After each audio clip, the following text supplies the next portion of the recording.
Sathya Sai Speaks, Volume 7, Chapter 3. Lamps lit from the same flame. Your sister from America was telling you about her experiences as a practitioner and teacher of yoga. There are two roads to fulfillment, prarthana and dhyana, prayer and meditation. Prayer makes you a supplicant at the feet of God. Meditation induces God to come down to you and inspire you to raise yourself up to Him. It tends to make you come together, not place one in a lower level and the other on a higher. Dhyana is the royal road to liberation from bondage. Though by prayer too you earn the same fruit.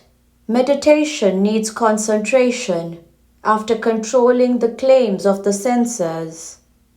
You have to picture before your inner eye the form on which you have elected to contemplate, or, as Indra Devi has said now, and as she is teaching her pupils in the West, you can elect to meditate on a flame, a steady straight flame of light.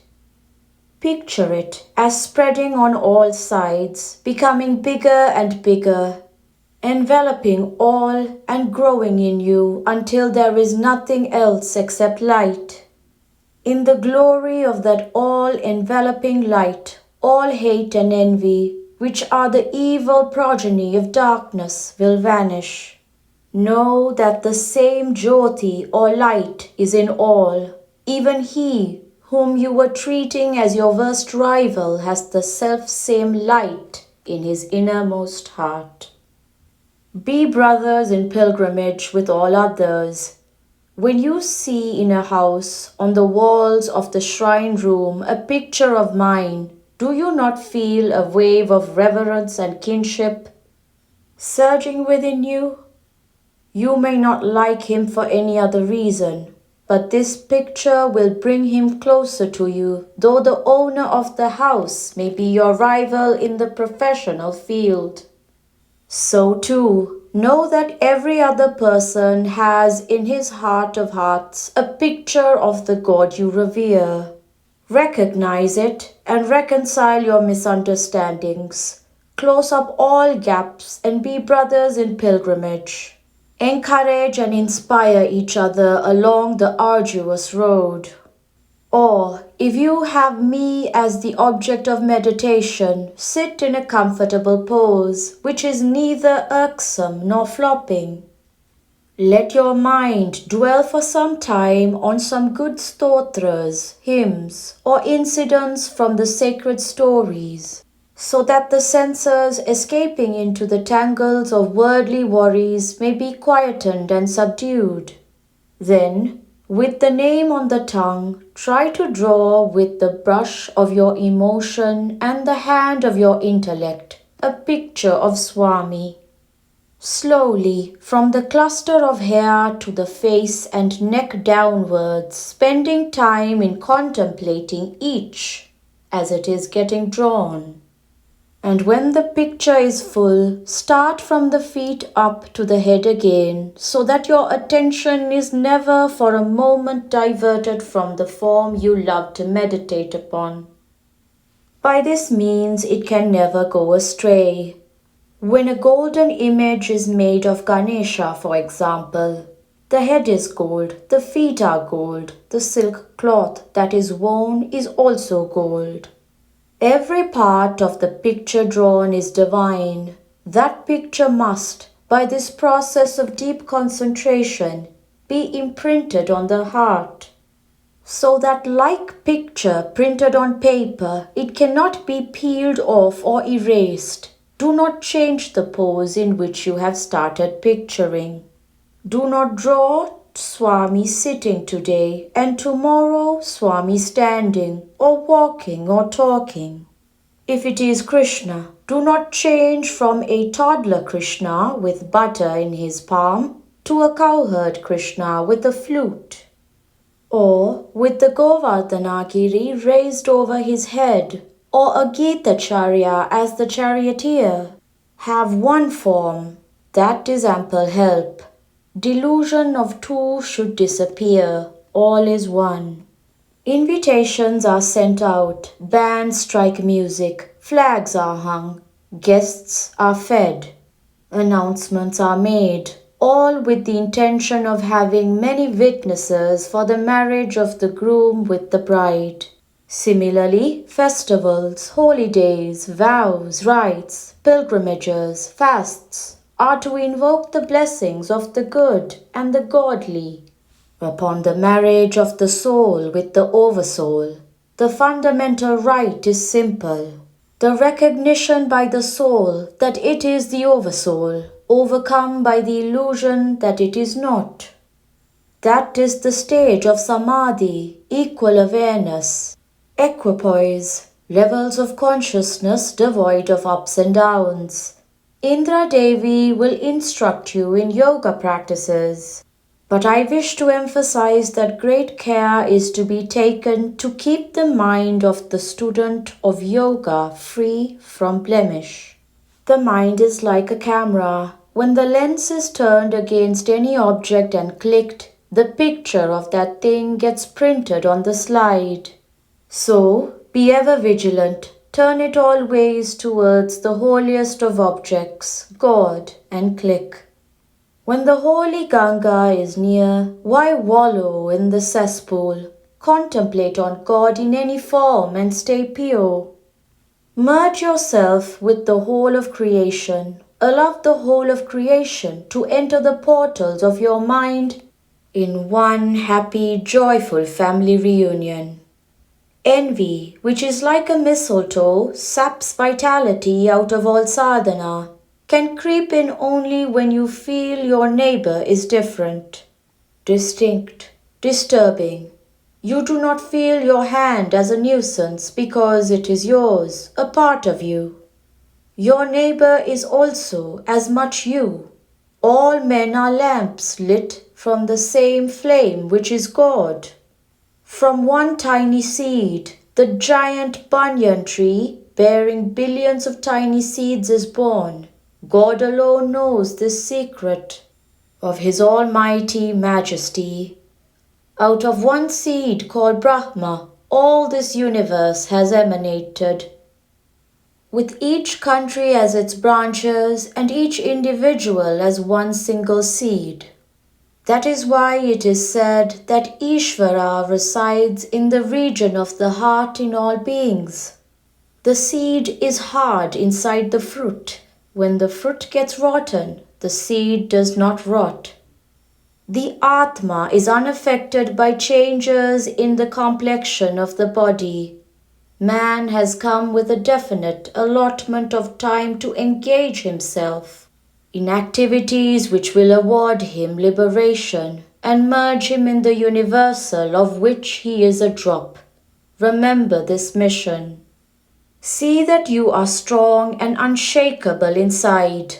Time, regularity of time, is an important factor in dhyana or yogic practice. Stick to the same time every day.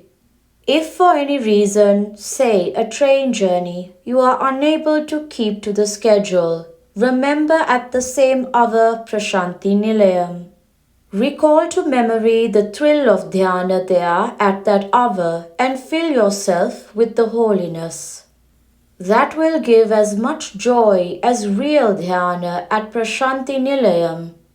Know that the external is only the reflection of the internal. The bimba, object, is inside, and the external world is but its pratibimba, images. See the Lord within, see the world as the reflections He casts. This jnana, spiritual wisdom, alone grants liberation. Jnanat evatu kaivalyam. Of what profit is it to plaster all the wall space in your home with pictures of Swami when He is not installed in your heart? You declare that Swami is Sarva Antaryami, that He moves from inside every thought, word and deed. You cry out, Swami, are you not aware of my grief? You do not cry out, Swami, are you not aware of my errors? These you dare hide from me as if I do not know. Such devotion is just show, arranged for exhibition only. You may have a finely painted door, but if it has been eaten by white ants inside, it will disintegrate at the first knock. It cannot stand weight or pressure. See that you are strong, hard, unshakable inside. Outside polish is not needed. Let the roots penetrate deep into the real core of your being. How to meditate on the lamp and the flame. The aspirant who goes along the path of bhakti finds at the gate of the mansion of the Lord the mastiff, Maya, blocking his entry. He has to cry out in his helplessness, Swami, come and take me in, so that the Lord, out of his divine pity, comes down, pushes the mastiff aside, and gives him lasting refuge in his presence. The jnani, liberated person, on the other hand, overcomes the mastiff by becoming himself the same as the master.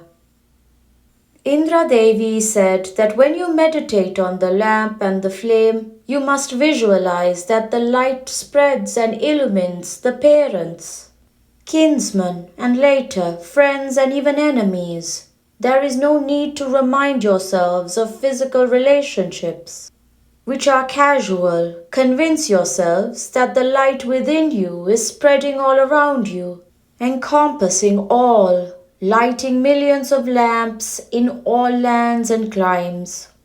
Remove the hardness, the imperviousness that hides and smothers the light inside you. That is the most difficult and the most essential task for the aspirant. The Atma Jyoti, light of self, will shine only when the Deha Bhranti, false idea of the body, is absent. How can Atma shine when you identify yourselves with material encasements? The reality is Paramatma, superconsciousness only. It had the first inkling of desire. Ekoham Bahusyam, being one, let many become, and all this manifested from it, of it, by it, for there was nothing other than it. This body is like the earthen lamp, in which the impulses inherited from previous births are the oil and the ego is the wick. When jnana lights it up, the oil is consumed more and more quickly, and the lamp burns brighter and brighter. Finally, when all the oil is exhausted, the wick too is burnt out. The earthen lamp is then thrown away and becomes dust. Do not be harsh towards anyone. Do not try to start as an adept in social service unless you have won this Ananda and Shanti yourselves. First self, then help. Love is God. Live in love. People ride on elephants into wildlife sanctuaries to watch elephants. Being on elephants, they seek elephants somewhere else. So too, man being himself the residence of God, seeks God outside himself, in the complex entanglements of nature. See your Ishtadevata, chosen deity in all. Ramakrishna Paramahansa did not disturb the cat when it drank the milk offering placed before Mother Kali in the temple. He saw her as the mother. When Kumaraswamy saw a fingernail mark on the cheek of Parvati, he was shocked. On enquiry, his mother told him that he was himself the tormentor, for he had pinched and scratched a cat while playing, not knowing that all beings are the mother in those forms. In every being there is Sai. So do not hate anyone, do not be harsh towards anyone. Do not do unto another what you do not like to be done unto yourself. For the other is really you. even if another uses foul language against you. Be calm and sweet. Say, "Oh, I am so surprised that my behavior has given you that impression."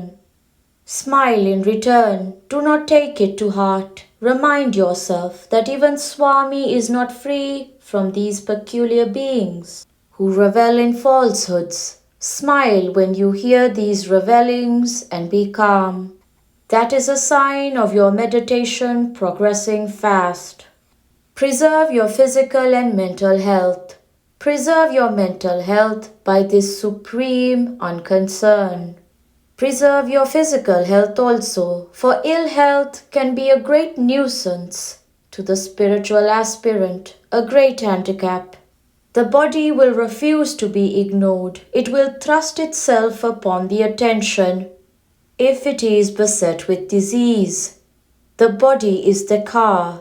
The senses are the mechanical parts, and through the petrol, the sadhana, you have to keep it going. When you have finished your meditation, do not get up all of a sudden. Loosen the tension slowly. Massage the joints a little if necessary. After you have got rid of the tension, sit quietly in the same place and recall to your mind once again the thrill of dhyana. And repeat Om Shanti, Om Shanti, Shanti, Shanti, feeling the peace within you. Today is Tuesday, called Mangalavara, the auspicious day. It is called so because Hanuman conveyed the good tidings of Rama coming to rescue her on that day to Sita. She declared, "Let this day be named Mangala from now on." This was the day of the week when Ravana, the evil force that caused much terror, was overpowered by Rama and killed.